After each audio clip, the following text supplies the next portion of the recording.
Hi guys, welcome to RK academy. So ఇప్పుడు మనకు notification ఏంటిది? HMWS and SB.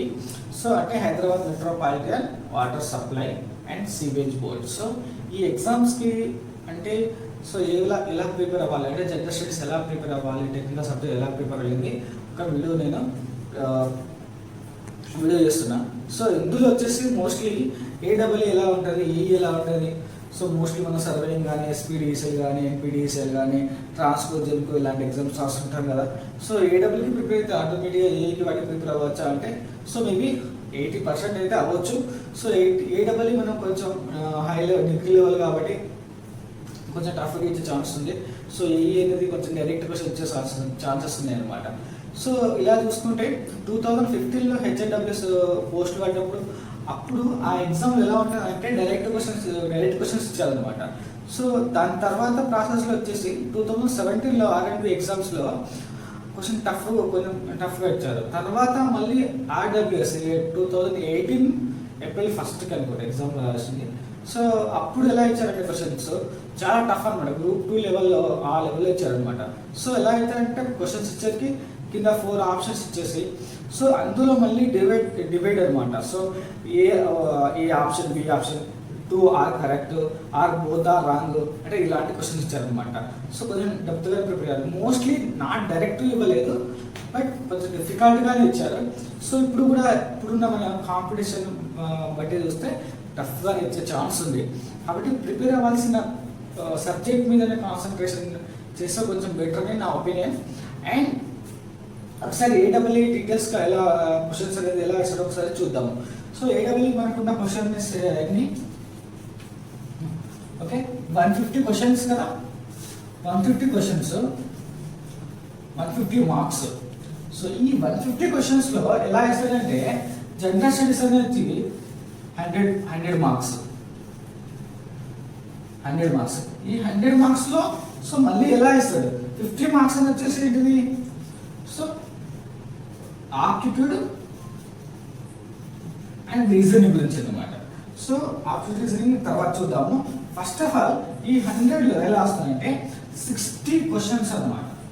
అంటే అప్ టు 60 క్వశ్చన్స్, ఎగ్జాక్ట్గా 60 క్వశ్చన్స్ అని చెప్పలేను, బట్ మోస్ట్లీ 60 క్వశ్చన్స్ తెలంగాణ గురించే ఇస్తాడు అనమాట. సో ఈ తెలంగాణ గురించి మళ్ళీ ఎలా ఇస్తాడో ఒకసారి చూద్దాం. సో ఈ తెలంగాణ గురించి ఎలా ఇస్తాడంటే తెలంగాణ పథకాల గురించి కానీ, తెలంగాణ అబ్రివేషన్స్ గురించి కానీ, తెలంగాణ అబ్రివేషన్స్ మీన్ సో ఇలా టిఎస్ ఐడియా,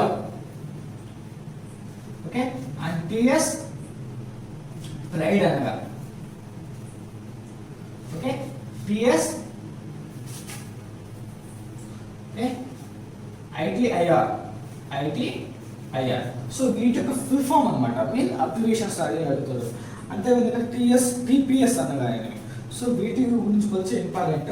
అంతేవిధంగా తెలంగాణ పథకాలు మీన్ తెలంగాణ పథకాలు ఎప్పుడు ప్రారంభించారు, ఎక్కడ ప్రారంభించారు, ఎవరి చేత ప్రారంభించారు అనే క్వశ్చన్స్ అయితే కంపల్సరీగా వచ్చే ఛాన్సెస్ ఉన్నాయి. అండ్ హరితహారాల గురించి, హరితహారాలు ఫస్ట్ ఎక్కడ ప్రారంభించారు, ఎవరి చేత ప్రారంభించారు వాటి గురించి కానీ, తెలంగాణ భాష గురించి కానీ, తెలంగాణ నృత్యాల గురించి కానీ, తెలంగాణ రచయితల గురించి కానీ, సో ఒక సాంగ్ అనేది ఎవరు రాశారు అని దాని గురించి క్వశ్చన్స్ అనమాట అలా. సో తెలంగాణ జనాభా పాపులేషన్ 2011కి 1911కి కంపేర్ చేయడం అనమాట. సో 2011లో అత్యధిక జనాభా సాంద్రత గల జిల్లా ఏది అనే క్వశ్చన్స్ ఇచ్చేసి వాటి గురించి క్వశ్చన్స్ ఇస్తాడు. అండ్ లిటరేచర్ గురించి, ఓకే. అండ్ ఇక్కడ చెప్తే మనకున్న 33 డిస్ట్రిక్ట్స్ ఫార్మేషన్ అయినాయి కదా. సో ఈ 33 డిస్ట్రిక్ట్స్ గురించి క్వశ్చన్స్ వచ్చే ఛాన్సెస్ ఉన్నాయన్నమాట. సో మనకు ఇంకా కాళేశ్వరం ప్రాజెక్టు గురించి అయితే కూడా వచ్చే ఛాన్సెస్ ఉన్నాయన్నమాట. సో వీటి మీదనే మోస్ట్ కాన్సన్ట్రేషన్ చేయండి జియోగ్రఫీలో అని అంటున్నాను. సో తర్వాత చూస్తే తెలంగాణ హిస్టరీలో చూస్తే సో మనకు చాలా పార్ట్స్ ఉంటాయి అనమాట. సో ఇవన్నీ చదవాల్సిన అవసరం లేదు, పిచ్చివి. నాకు తెలిసినంత వరకు 4 టాపిక్స్ మీద కాన్సన్ట్రేషన్ చేయండి. అవి కూడా ఏవి అంటే శాతవాహనుల గురించి కానీ, కాకతీయుల గురించి కానీ, కుతుబ్ షాల గురించి, అష్రఫ్ జహాల గురించి. సో ఈ 4 టాపిక్స్ మీద మెయిన్ కాన్సన్ట్రేషన్ చేయండి.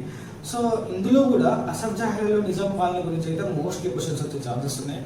సో తర్వాత మోడర్న్ హిస్టరీకి వెళ్తే, తెలంగాణ ఉద్యమాలకు వెళ్తే సో 1948 నుంచి 2014 వరకు జరిగిన అందులో సంఘటనల గురించి క్వశ్చన్స్ వచ్చే ఛాన్సెస్ ఉన్నాయి. సో ఇందులో అయితే ఒక 20 క్వశ్చన్స్ అయితే కంపల్సరీగా వచ్చే ఛాన్సెస్ ఉన్నాయి. సో 1948లో ఆపరేషన్ పోలీస్ దాని గురించి క్వశ్చన్. తర్వాత వచ్చేసి సకల దిన సమ్మె ఎన్ని రోజుల వరకు జరిగింది, నిరాహార దీక్ష ఇప్పుడు నిరాహార దీక్ష ఎప్పుడు ప్రారంభించారు ఆ క్వశ్చన్స్ కానీ, ఇంకా మిలియన్ మార్చ్ ఎప్పుడు జరిగింది వీటి క్వశ్చన్ జేఏసీ కానీ. సో 1969 మిల్కీ ఉద్యమం అంటే ఏంటిది, సో వాటి గురించి అండ్ 6 సూత్రాల పథకం గురించి. సో వీటికి ఈ టాపిక్ మీద మోస్ట్లీ కాన్సన్ట్రేషన్ చేయండి. అండ్ 1948 నుంచి 2014 వరకు రాజకీయ నేతలు, వాళ్ళ పుట్టిన ఊరు, సో వీళ్ళకి వచ్చేంత క్వశ్చన్ వచ్చే ఛాన్సెస్ ఉన్నాయి. ఓకే, ఈ తెలంగాణ హిస్టరీ గురించి కానీ తెలంగాణ జియోగ్రఫీ నుంచి తెలంగాణ ఎకనామిక్ పరంగా చూసుకుంటే తెలంగాణ బడ్జెట్. సో ఇంకా తెలంగాణ బడ్జెట్లో సో నీటి పార్కులకి ఇంత కేటాయించారు, రహదారుల ఇంత కేటాయించారు. సో వీటికి పెద్దగా పట్టించుకోవాల్సిన అవసరం లేదు. మెయిన్గా ఫోకస్ చేయాల్సింది ఏంటంటే సో వృద్ధి రేటు ఎలా జరిగింది. సో 2014-15కి, 2015-16కి, 2016-17కి సో ఎలా చేంజెస్ అయింది అనమాట. సో ఇంక్రీజ్ అయిందా, డిక్రీజ్ అయిందా, సో వీటి గురించి క్వశ్చన్స్ వచ్చే ఛాన్సెస్ ఉన్నాయి.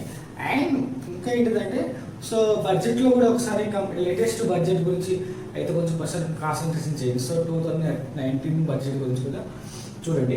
అండ్ ఓకే, ఇది తెలంగాణ గురించి అయితే మెయిన్ కాన్సన్ట్రేషన్ చేయాల్సిన టాపిక్. సో ఇంకా వచ్చేసి ఏంటంటే ఇండియన్ హిస్టరీ, సో ఇండియన్ గురించి, ఇండియన్ జియోగ్రఫీ. సో ఇండియన్ జియోగ్రఫీలో మెయిన్గా మనకి కాన్సన్ట్రేషన్ చేయాల్సిన సబ్జెక్టు 8 టాపిక్స్ ఏమంటే నదుల గురించి, పర్వతాల గురించి, అరవాలి పర్వతాల వయస్సు తవని ఇలాంటి క్వశ్చన్స్ వచ్చే ఛాన్సెస్ కూడా ఉన్నాయి.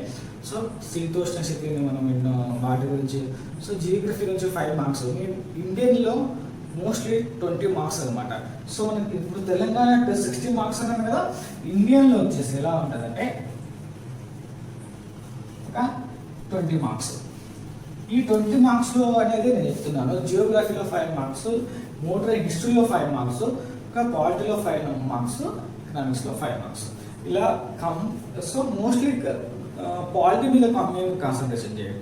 సో మోడర్న్ హిస్టరీలో ఎలా అంటే గవర్నర్ల గురించి, వెస్ట్రాల గురించి, సో 1857 తిరుగుబాటు గురించి, తర్వాత ఇంకా ఉద్యమాల గురించి, నేను గాంధీ యుగం అని, అతివాదుల మీద వైద్యుల గురించి కానీ వీటి మీద క్వశ్చన్ చేయండి. సైమన్ కమిషన్ ఎప్పుడు ఏర్పడింది, సో వీటి మీద క్వశ్చన్స్ వచ్చే ఛాన్సెస్ ఉన్నాయి. సో ఇంకా సో ఇండియన్ హిస్టరీలో ఇంకా మెయిన్గా చెప్పాల్సింది ఏంటంటే కాంగ్రెస్ సమావేశాలు ఎప్పుడు జరిగాయి, కాంగ్రెస్ అధ్యక్షుడు, సో కాంగ్రెస్ అంటే ఆ సమావేశం ఎప్పుడు అధ్యక్షుడు వీటి గురించి క్వశ్చన్స్ ఛాన్సెస్ ఉన్నాయి. సో తర్వాత ఇంకా ఇండియన్ పాలిటీలో వచ్చేసి 5 to 6 మార్క్స్ వచ్చే ఛాన్సెస్ ఉన్నాయి. కాబట్టి సో మెయిన్గా ఆర్టికల్స్ మీద కాన్సన్ట్రేషన్ చేయండి. ప్రాథమిక హక్కులు, విధుల గురించి అవి ఎక్కడి నుంచి గ్రహించారు ఆ క్వశ్చన్స్ అయితే మెయిన్గా ఫోకస్ చేయండి. సో అందులో క్వశ్చన్స్ ఛాన్సెస్ ఉన్నాయి. అండ్ రాజకీయ నాయకులు అసలు ఎలక్షన్స్ వాటి గురించి ఒకసారి క్వశ్చన్స్ చదవండి. సో తర్వాత వచ్చేసి ఎకనామిక్ ప్రకారం చూస్తుంటే సో ఏ విధంగా చేంజెస్ ఉన్నాయన్నమాట. సో కంపేర్ టు 2014 నుంచి కానీ సో ఇప్పటి వరకు ఉన్న బడ్జెట్ గురించి కానీ ఆ ఎకనామిక్ పరంగా ఎంత డెవలప్ అయింది, సో జీడిపి వీటి గురించి అయితే కొంచెం కాన్సన్ట్రేషన్ చేయండి. ఓకే, ఇప్పుడు మనం చూసుకుంటే 60 మార్క్స్ తెలంగాణ, 20 మార్క్స్ వరకు ఇండియన్ గురించి చెప్పాను కదా. సో అప్ టు టోటల్గా 80 మార్క్స్ ఉంది. సో రిమైనింగ్ వచ్చేసి మనకు 80 మార్క్స్ వరకు ఇక్కడ కవర్ అయింది కదా. తర్వాత సో 10 మార్క్స్ వచ్చేసి సో ఇంకో 10 మార్క్స్ వచ్చేసి ఎలా ఉంటుందంటే కరెంట్ అఫైర్స్ అనమాట. సో కరెంట్ అఫైర్స్ గురించి. సో ఇంకో 10 మార్క్స్ వచ్చేసి అంటే జనరల్ నాలెడ్జ్ గురించి, జనరల్ నాలెడ్జ్ అనమాట. సో జీకే గురించి అనమాట. సో ఇందులో ఎలా క్వశ్చన్స్ అంటే అవార్డుల గురించి కానీ, దినోత్సవాలు సెలబ్రేషన్ డే అనమాట. సో జూన్ 1 ఎలా సెలబ్రేషన్ చేసుకుంటాము దాని గురించి కానీ. ఓకే, వీటి గురించి అయితే ప్రపంచంలో పొడవైన నది ఏది, ప్రపంచంలో చిన్న నది ఏది, సో వీటి గురించి క్వశ్చన్స్ వచ్చే ఛాన్సెస్ అన్నమాట. సో వీటి కరెక్ట్ అఫైర్స్ మీద 10 మార్క్స్, ఇక్కడ 10 మార్క్స్ మనం కాన్సన్ట్రేషన్ చేస్తే సో మనకు టోటల్గా ఇక్కడ 100 మార్క్స్ కవర్ అయ్యింది అనమాట. తర్వాత ఇంగ్లీష్లో సో మనకి ఇంగ్లీష్ మోస్ట్లీ 10 మార్క్స్ 10 క్వశ్చన్స్కి 10 మార్క్స్ వస్తాయి అనమాట.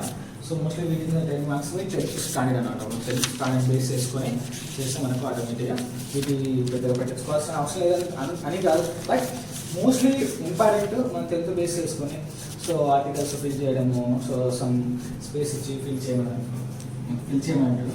సో దీని గురించి సార్ చూడండి. ఓకే, తర్వాత aptitude reasoning, aptitude and reasoning. Okay, so వీటి గురించి చూసుకుంటే ఆప్టిట్యూడ్ రీజనింగ్లో మెయిన్గా ఫోకస్ చేయాల్సిన టాపిక్స్ ఏదంటే data interpretation. So data interpretations అనేది మనం 10th బేస్ చేసుకుని ఉంటాము.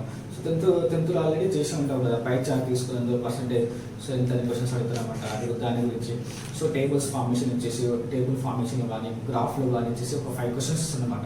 సో మెయిన్గా సబ్జెక్ట్ని టోటల్ పారాగ్రాఫ్లో వచ్చేసి దానికి కొన్ని క్వశ్చన్స్ టైప్ చేస్తాడు. సో డేటా ఇంటర్ప్రిటేషన్ ఒక 5 మార్క్స్. తర్వాత స్టేట్మెంట్ ఆర్గ్యుమెంట్ కానీ, స్టేట్మెంట్ కంక్లూజన్ కానీ, సో డిసిజన్ మేకింగ్ కానీ, సో స్టేట్మెంట్ అజంప్షన్ కానీ, సో వీటి మీద ఒక 10 క్వశ్చన్స్ అనమాట. సో స్టేట్మెంట్ గురించి ఒక 5-10 క్వశ్చన్స్, డేటా ఇంటర్ప్రిటేషన్ గురించి 5 క్వశ్చన్స్. సో 15 క్వశ్చన్స్ కవర్ అయినాయి. తర్వాత 25 క్వశ్చన్స్ ఉంటాయి కదా, మెయిన్ 10 క్వశ్చన్స్ వచ్చేసి ఇంగ్లీష్, రిమైనింగ్ 40 వీటి గురించి అనమాట. సో ఆప్టిట్యూడ్ రీజనింగ్ నుంచి 40 అనమాట. ఇందులో 40 అన్నారు కదా, 40లో 10 వచ్చేసి డేటా ఇంటర్ప్రిటేషన్, సారీ 5 వచ్చేసి డేటా ఇంటర్ప్రిటేషన్ ప్లస్ 10 వచ్చేసి స్టేట్మెంట్ గురించి అనమాట. ఓకే, 10 క్వశ్చన్స్ వచ్చి స్టేట్మెంట్ గురించి. ఇంకా 25 క్వశ్చన్స్ ఉంటాయి కదా, 25 క్వశ్చన్స్ మోస్ట్లీ కోడింగ్ డీకోడింగ్ కానీ, నెంబర్ సెన్స్ కానీ, డైరెక్షన్స్ గురించి కానీ, ర్యాంకింగ్ గురించి కానీ, సో సీటింగ్ అరేంజ్మెంట్ గురించి కానీ, క్యూబ్స్ గురించి కానీ, మిర్రర్ ఇమేజ్ గురించి కానీ, నెంబర్ ఆఫ్ ట్రయాంగిల్స్ దాని గురించి, నెంబర్ ఆఫ్ స్క్వేర్స్ అని ఉన్నాయి, నెంబర్ ఆఫ్ రెక్టాంగిల్స్ అని ఉన్నాయి. సో వాటి గురించి, ఇంకా బ్లడ్ రిలేషన్స్ గురించి అయితే మోస్ట్లీ వచ్చేస్తున్నాయి క్వశ్చన్స్ అడిగే ఛాన్సెస్ ఉన్నాయి అనమాట. సో ఇంకా మీకు డెప్త్గా తెలియాలంటే ఒకసారి మీకు ఎవరైనా వీటికి జనరల్ స్టడీస్ కానీ, సో డేటా ఇంటర్ప్రిటేషన్ కానీ, నేను ఆప్టిట్యూడ్ రీజనింగ్ కానీ, మీకు ఏమైనా పీడిఎఫ్ ఫామ్లో ఏమైనా బుక్స్ కానీ టోటల్గా నోట్స్ కావాలంటే ఒకసారి ఈ నెంబర్కి వాట్సాప్ చేయండి. సో ఇలా వాట్సాప్ నెంబర్ వచ్చేసి 9392403835 అనమాట. సో దీనికి వాట్సాప్ చేయండి. సో మీకైతే ఏ పీడిఎఫ్ కావాలంటే పీడిఎఫ్ ఫామ్లో సెండ్ చేస్తాను, వీడియో కావాలంటే వీడియో ఫామ్లో సెండ్ చేస్తాను. సో లేటెస్ట్ ఏమైనా నోటిఫికేషన్స్ ఉన్నా కూడా మీకు లింక్ యూట్యూబ్ ఛానల్ వీడియో కింద లింక్ సెండ్ చేశాను, ఒకసారి చూడండి సార్. ఓకే.